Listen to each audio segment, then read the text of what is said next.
Agradeço Sua Excelência, Sr. Cohen, por suas palavras. Agora, vou proferir um discurso como ministro de Relações Internacionais do Brasil. Agradeço ao secretário-geral, Antônio Guterres, coordenador especial pelo processo de paz, Tom Benesland, e a coordenadora especial e coordenadora de ajuda humanitária do território ocupado palestino, senhora Lynn Hastings, por suas palavras. Estamos testemunhando níveis de violência sem precedentes na região. Desde o dia 7 de outubro, mais de 5.000 vidas foram perdidas de ambos os lados e mais de 1 milhão de pessoas fugiram de suas casas na faixa de Gaza.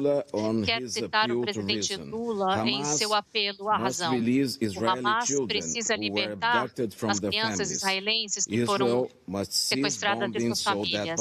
Israel deve parar com o bombardeamento para que as crianças e mães possam sair da faixa de Gaza através da fronteira com o Egito.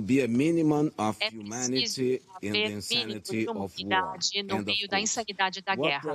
Fim da citação. O que o presidente ressalta é que estamos lidando tanto com reféns e uma crise humanitária.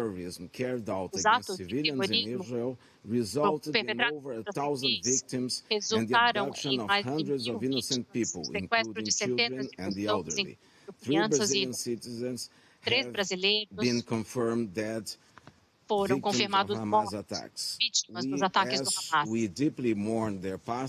Estamos sentindo por suas mortes e não podemos tolerar atos de violência. A violência só leva à violência.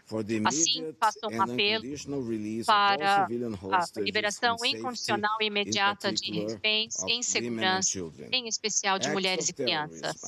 Os atos de terrorismo são crime e a lei internacional é clara em relação à forma como lidar com ele.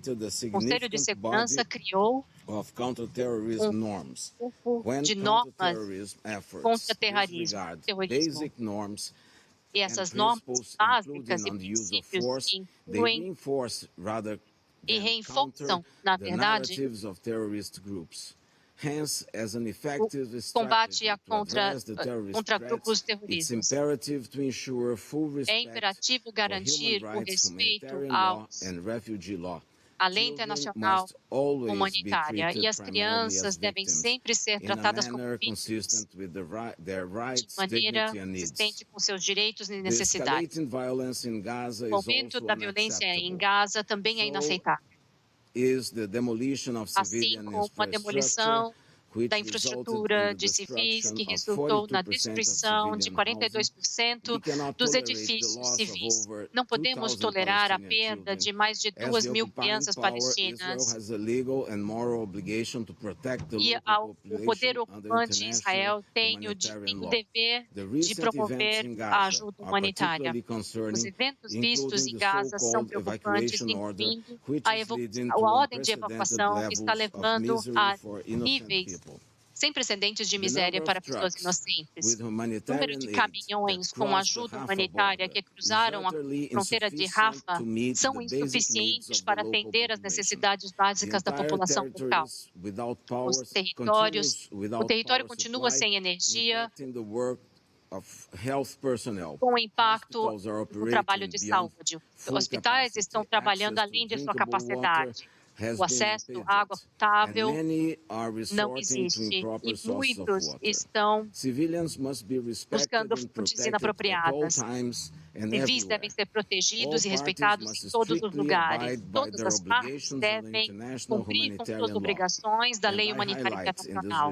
E destaco nesse respeito os princípios fundamentais de proporcionalidade, distinção, humanidade, necessidade e precaução que precisam guiar todas as ações e operações militares.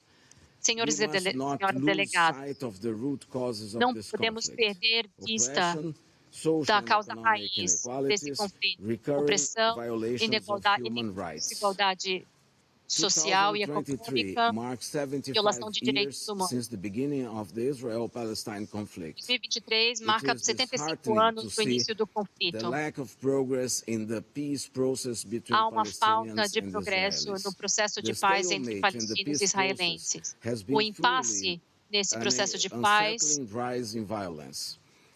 levou ao aumento da violência. Mesmo antes da crise em Gaza, 2023 já era o ano com o maior número de mortes desde 2005. A situação na Cisjordânia continua tensa. Há muitos incidentes aumentando a violência e levando a vítimas. Buscar a paz exige uma aderência à lei internacional, assim como um trabalho em relação a buscar uma solução de dois estados. Como definido por esse Conselho, a ocupação da Cisjordânia é ilegal e mitiga o processo de paz. Israel precisa acabar com os assentamentos nos territórios ocupados palestinos, incluindo Jerusalém. A diferença de tratamento entre pessoas de assentamentos e os locais é inaceitável. A expansão atual e projetada aumenta a viabilidade de um Estado palestino.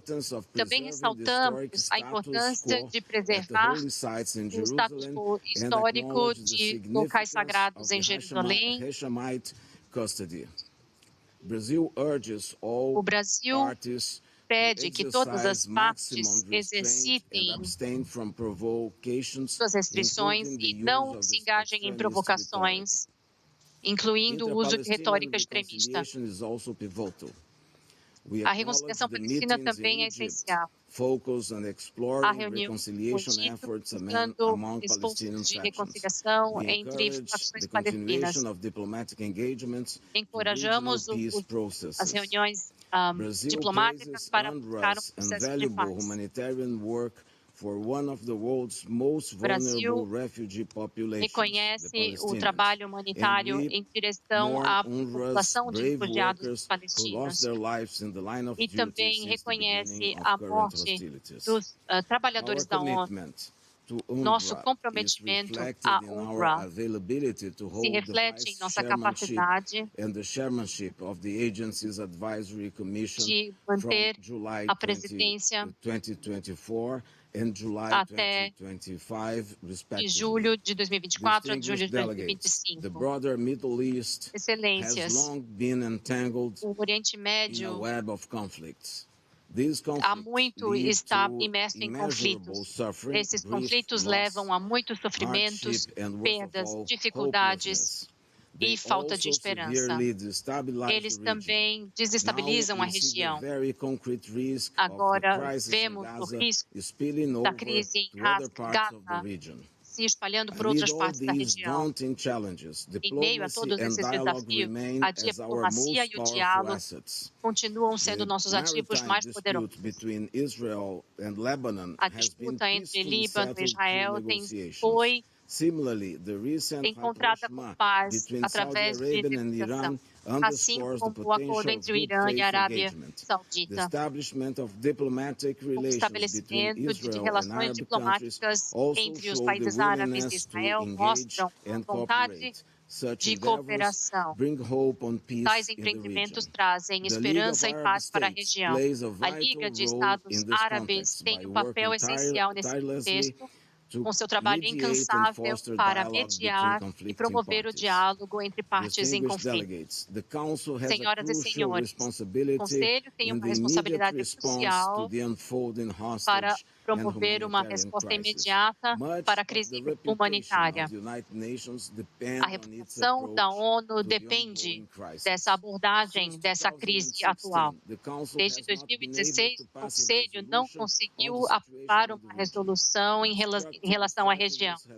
Estratégias de obstrução têm impedido uma decisão crucial para a paz internacional. Como resultado, a situação no Oriente Médio é, de longe, uma das questões mais importantes do Conselho de Segurança. Esse Conselho precisa atender a essa missão. Seremos julgados pelas futuras gerações com essa inação. Precisamos encontrar formas de ações multilaterais, focando nos desacordos, e isso não nos levará a uma direção necessária para a crise humanitária.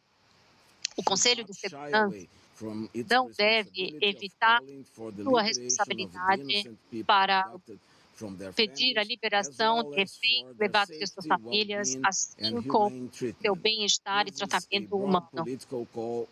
Esse é um chamado político para a abertura de corredores humanitários tão necessários. Uma decisão de aspectos humanitários dessa crise está ao alcance dos membros desse Conselho. E devemos buscar a politização de uma situação já complexa. O Brasil busca promover o diálogo entre os membros e a ação para a abertura de avenidas de negociação possíveis. Nesse espírito, o presidente Lula me instruiu para fazer parte da cúpula de paz de Cairo, com uma mensagem inequívoca de o Brasil participar do processo de busca, independente das posições dos Estados-membros.